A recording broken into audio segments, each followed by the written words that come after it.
Good morning বন্ধুরা, শুভ সকাল। Simple lifestyle Shefali ব্লগে তোমাদের অনেক অনেক স্বাগত। তো আজকে আমি এসেছিলাম না কালকে এসেছিলাম আমার বাবার বাড়িতে। তো বাবার বাড়ির এই দিকের প্রাকৃতিকটাকেই একটু তুলে ধরার চেষ্টা করছি। আর আজকে মানে অষ্টকালী কীর্তন শুরু হয়েছে, তাই অষ্টকালীর কীর্তনে ওগুলো সব শোনা যাচ্ছে। এদিকে ধান গাড়া হয়েছে আর কি, চায়না ধান। তো তাই তোমাদের সঙ্গে একটু শেয়ার করছি।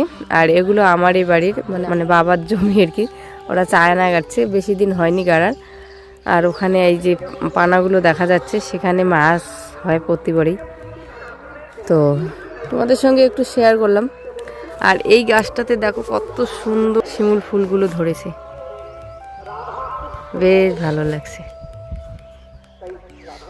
পাতা কম কিন্তু ফুলেই বেশি। আমার শ্বশুরবাড়ির ওই দিকের থেকে আমার বাবার বাড়ির এই দিকের পরিবেশটা আমার অনেকটাই ভালো লাগে। দেখো এরকম খোলামেলা একটা জায়গা আমি কিন্তু খুব কম দেখি এদিকে, কারণ জায়গা থাকলেও আমার এই দিকটা একটু বেশি ভালো লাগে, কারণ জন্মস্থান তো সবারই ভালো লাগে, আমারও বেশ ভালো লাগে।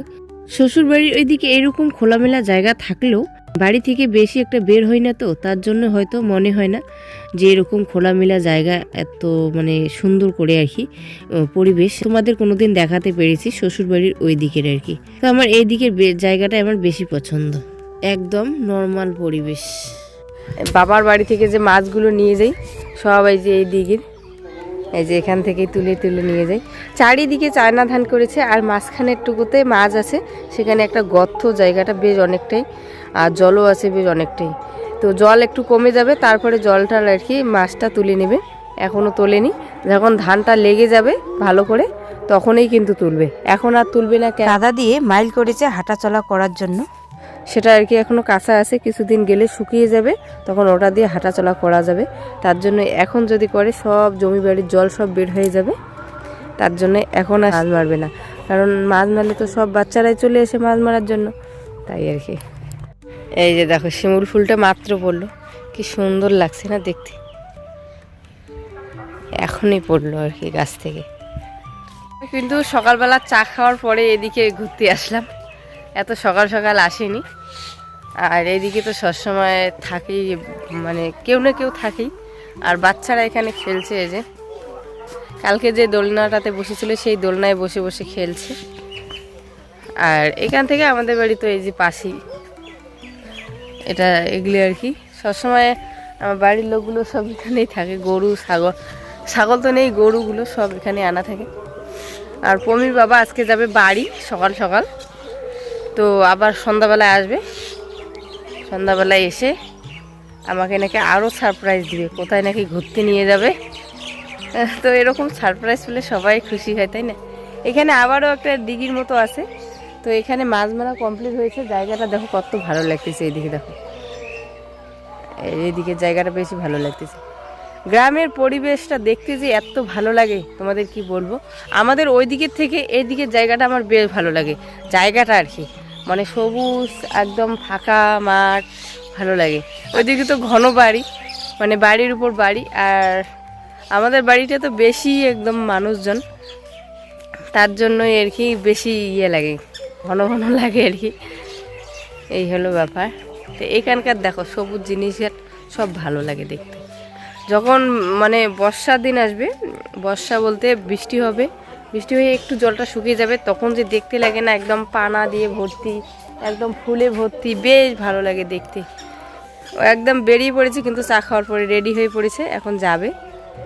তাই বলছিলাম যে একটু পরে যাও, সকালবেলার সিদ্ধ ভাত খাওয়া দাওয়া করে, তখন কি করে,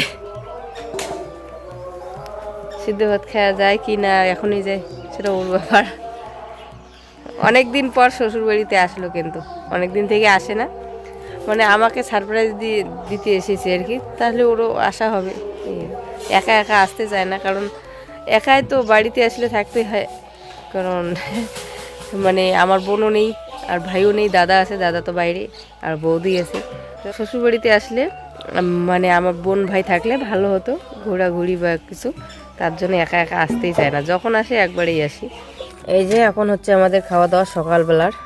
তো বমি বাবা কিন্তু খাওয়া দাওয়া করে চলে গেছে বাড়ি, বিকেলবেলা আবারও আসবে।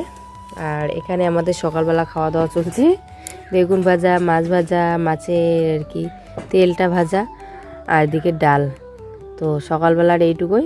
তারপরে কি করেছে তোমাদের সঙ্গে তো শেয়ার করবই। আর পমির বাবা আজকে সকাল সকাল গেল, কারণ বাড়িতে একটু অসুবিধা আছে, তোমাদের সঙ্গে অবশ্যই শেয়ার করব। তার আগে খাওয়া দাওয়াটা করে নিই। আর এদিকে দেখো, এটা আমার বৌদির দিদা। আর এদিকে মা বসেছে, বাচ্চাদের খাওয়া দাওয়া শেষ, এখন আমরা খেতে বসেছি। সকালবেলা খাওয়া দাওয়া শেষ করে এই যে শুরু হলো আমাদের পিঠা ভাজা আর কি। তো বাবা তো মানে পৌষ সংক্রান্তিতে আমাদের বাড়িতেই ছিল, চোখের সমস্যা ছিল।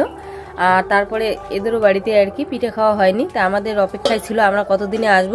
তারপর এদিকে দেখো কতগুলো চাল গুঁড়ো করে নিয়েছে মা। আর এদিকে বৌদি রান্না মানে পিঠে ভাজছে এখন বর্তমানে, তেলে ডুবা পিঠে আর কি। তারপরে কী কী পিঠা হয় তোমাদের সঙ্গে তো অবশ্যই শেয়ার করবো। বেশ সুন্দর হচ্ছে পিঠাগুলো। হ্যাঁ, আর মাসি আমার এসেছে দেখো, এই যে আমার মাসি। কীর্তন চলছে, কীর্তন দিয়ে এদিকে চলে এলো মাসি। তো বোন, হ্যাঁ এই যে কি বলে শুনো, পিঠে যদি না হয় লাইভটা শেয়ার করে দেন। হ্যাঁ, লাইভটা শেয়ার করে দিবেন। আমরা ওদিকে সকালবেলা চা খাওয়ার পরে পিঠে ভাজা শুরু করেছি। আর মেয়েরা দেখো এদিকে কি করছে তোমাদের দেখাই। একদম মোটরে নেমে স্নান করছে সবাই। এই যে দেখো, ফার্স্ট টাইম হচ্ছে এরকম করে মোটরে স্নান। তো ওদেরকে এখন নিয়ে আসবো। এগুলো জলে স্নান করলো। আমার মেয়েরা তো এরকম জল পায় না আর কি কোথাও, তার জন্য খুব মজা করে স্নান করলো। কিন্তু সর্দি লেগে যাবে এগুলো জলে স্নান করলে, তাই বেশিক্ষণ না ধুয়েই তাড়াতাড়ি ধুয়ে দিয়ে নিয়ে চলে যাচ্ছে। এগুলো কি পিঠে চলছে? হ্যাঁ, দুধ পিঠে, দুধ পিঠা, রসমালাই। দেখি একটু তোলো।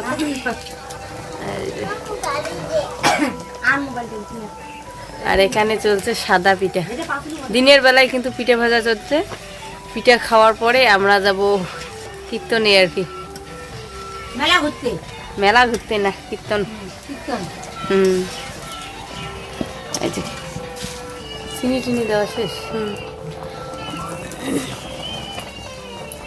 দেখতে তো বেশ সুন্দর লাগছে। এই যে আমরা এখন পিঠে খাবো। এখানে সাদা পিঠা, আর এই যে তেলে ভেজা পিঠা, আর এখানে রসমালাই। আর এদিকে মাসি ওরাও খেতে বসেছে।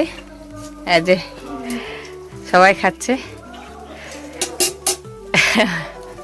মাসি এবার কোন দিকে দেখে আর খায়, ওই দিকে নিচে দেখো আর খাও। হ্যাঁ,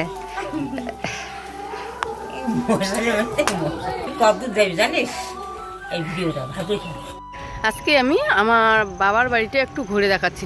ভাঙাচুরো ঘরগুলোকেই তোমাদের একটু ঘুরে দেখাবো, মানে একদম পাটখড়ির বেড়াচাটি সেগুলোকেই। এই যে এদিকে আমি ঘরে ঢুকে পড়লাম। আর এটা গোয়াল ঘর, মানে গরু রাখা হয় এই ঘরে। আর এটা আমার দাদাদের ঘর। এটা রান্নাঘর, এই ঘরে ঠাকুর থাকে আর কি। একটা ঘর মানে ভাঙবে, ভেঙে নতুন করে করবে আর কি। তো এই জন্য ঘরগুলো সব এলোমেলো, একদম এই ঘরটাকে ভাঙবে, ভেঙে নতুন করে করবে।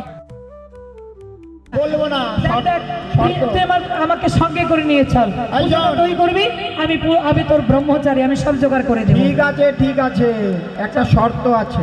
কি শর্ত বল? ওই যে চিনি ফেনি কলা মাখন রসগোল্লা রেউড়ি কদম্ব টিলা পুরি পুয়া খাজা প্যারা সরো ভাজা রাধারানী যে বানিয়েছে, হ্যাঁ, এই সমস্ত দক্ষিণা সমেত আমাকে দিতে হবে। আচ্ছা ভাই, ঠিক আছে, তাই আর দেব। তোর জন্য রইবে কাঁচা কলা আর আতপ চাল। দেখ, এটা হয় নাকি? শিব পুজোর দিন থেকেই এখানে কীর্তন চলছে। তো দুদিন এক নাম কীর্তন হয়েছে, আজকে অষ্টকালী হচ্ছে। তো অষ্টকালী কীর্তন শুনতে আমরা চলে এসেছি সবাই।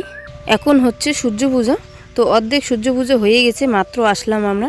এসে দেখো এত লোক হয়েছে, মানে জায়গায় পাচ্ছি না, এরকম একটা অবস্থা। তো এই যে সাইডে এসে একটু তোমাদের সঙ্গে শেয়ার করছি যে এত লোক হয়েছে, অনেক লোক, কি বলবো আর, তোমরা দেখলেই তো বুঝতেই পারছো কতগুলো লোক হয়েছে। এখন সূর্য পুজো শেষ, এই যে ঠাম্মিটা আসলো সিঁদুর পড়াতে আর কি। তো সূর্য পূজার পরে তো সিঁদুর খেলা হয়, তো সিঁদুর পড়াচ্ছে ঠাম্মি। এই ঠাম্মিটার বাড়ি আমাদের বাড়ির পাশেই। ওই ঠাম্মি নাকি সূর্য পূজায় আর কি অংশ নিয়েছে। তো আমরা তো আর সূর্য পূজায় অংশ নিতে পারলাম না, তো সিঁদুর পড়াতে চলে এসেছে ঠাম্মিটা, তাই সবাইকে সিঁদুর পড়াচ্ছে। আর এদিকে ওর একটা নাতনি আর কি প্রসাদ দিচ্ছে। তো সিঁদুর পড়ার পর আমিও আমার বৌদিকে পরিয়ে দিচ্ছি, কারণ সূর্য পূজার পর সবাইকে সিঁদুর পরিয়ে দেয়, তা আমিও পরিয়ে দিচ্ছি সবাইকে। আর বাড়ির সবাই কিন্তু একসঙ্গেই আছি। সূর্য পূজা শেষ করে এই দলটা নেমে গেল, আবারও একটা নতুন দল উঠেছে। আর কিছুক্ষণ শুনে আমরা চলে যাব বাড়িতে, বেশিক্ষণ শুনবো না, কালকে অনেক রাত্রিবেলায় শুনেছিলাম, তার জন্য আজকে অল্প একটু শুনেই চলে যাব বাড়ি। তো আমরা কীর্তন থেকে চলে এলাম, আজকে লাস্ট কীর্তন, মানে অষ্টকালী ছিল।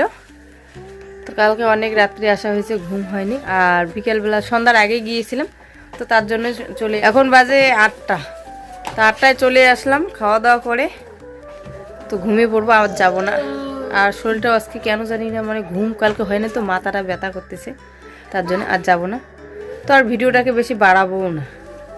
তো ভিডিওটা এই পর্যন্তই, দেখা হচ্ছে কালকে সুন্দর একটা ভিডিওতে। ততক্ষণে ভালো থাকবেন, সুস্থ থাকবেন। Good night.